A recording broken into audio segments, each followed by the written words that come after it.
You've seen that in the stiff sourdough, yeah, we developed more acetic acid.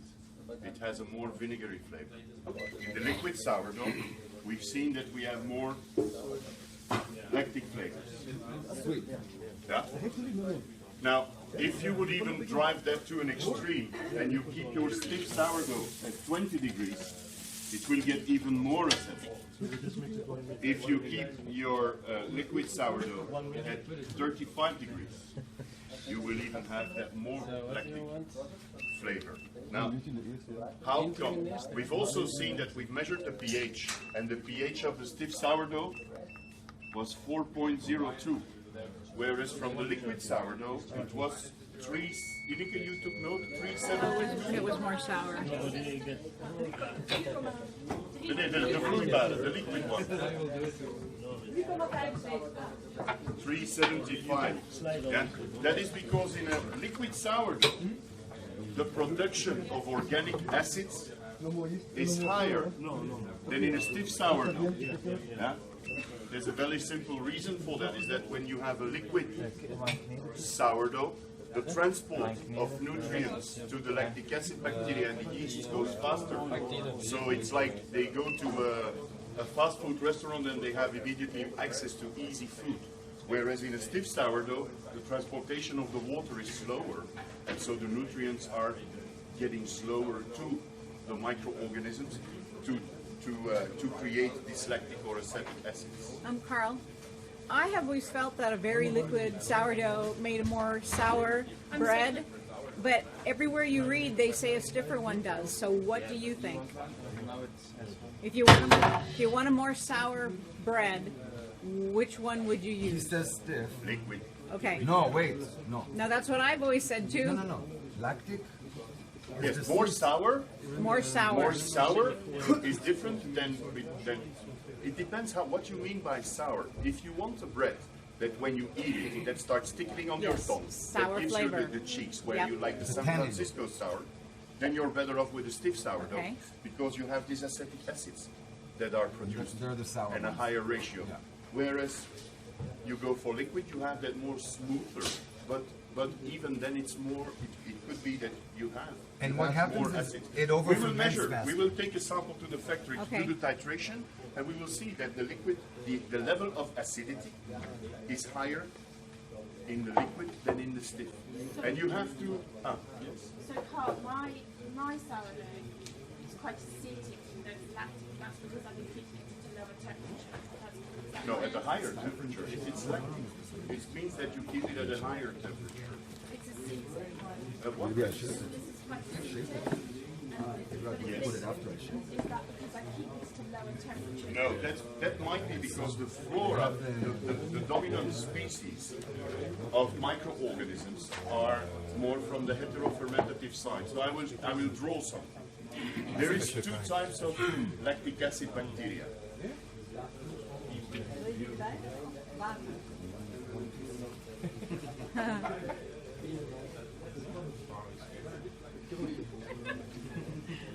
Yeah. This lactic acid bacteria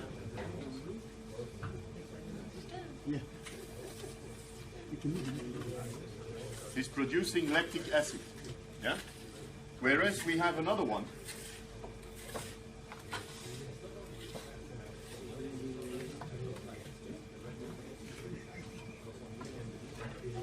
These drawings we'll remember for always. Right. That's how I explained to my son about shape 6. Yes. Oh, he's really pooping out the acid. Yeah? This one is not only producing lactic acid, and I do it in red so that you see clearly the difference, but it's also producing acetic acid. Yeah? So this is creamy, milky, yeah? Where this is vinegar. vinegar type of flavor, creamy type of flavor. And here, it's also producing CO2. Yeah? So we call this the homo-fermentative lactic acid bacteria, and this is the hetero-fermentative lactic acid bacteria. These like temperatures. What?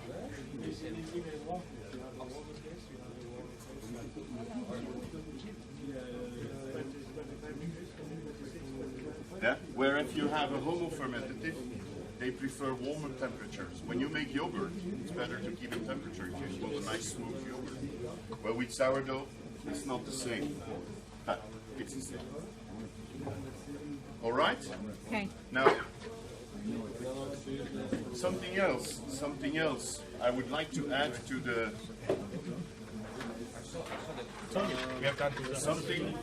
something you have to know when you make a starter from fruits, from leaves, from whatever. There's many recipes where you use a grated apple, raisins, whatever. And then once your sourdough is ready, you keep feeding it with flour. Yeah. And so with Marco Bubetti, we did a study. Yeah. That during 10 days,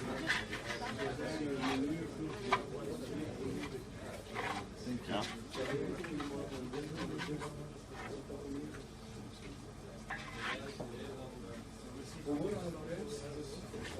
During 10 days. And he made a fresh starter, a fresh sourdough. Yeah. And the amount of microorganisms we found at day 1 were 10. Yeah? 10 different ones. And after 10 days of refreshment or backslopping in his lab under strict controlled parameters, he every day took a new sample of the backslopped and refreshed sourdough with the flour, and every day he analyzed again the amount of microorganisms. And what we saw is that after 7 days, there were only 3 dominant remaining.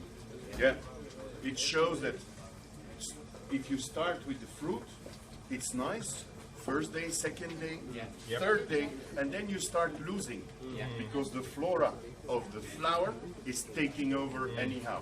So if you do that, you should keep on feeding with raisin water or lemon. We know is on the blacklist. But then you should always have your bottle that you add instead of just refreshing with water to keep up. And then still it's not a guarantee. It's not a guarantee. It depends on these, because these dominant species, they become so dominant and they create such an acidity in the dough that even if you introduce new life, the settings are already too acid for them and they will not survive.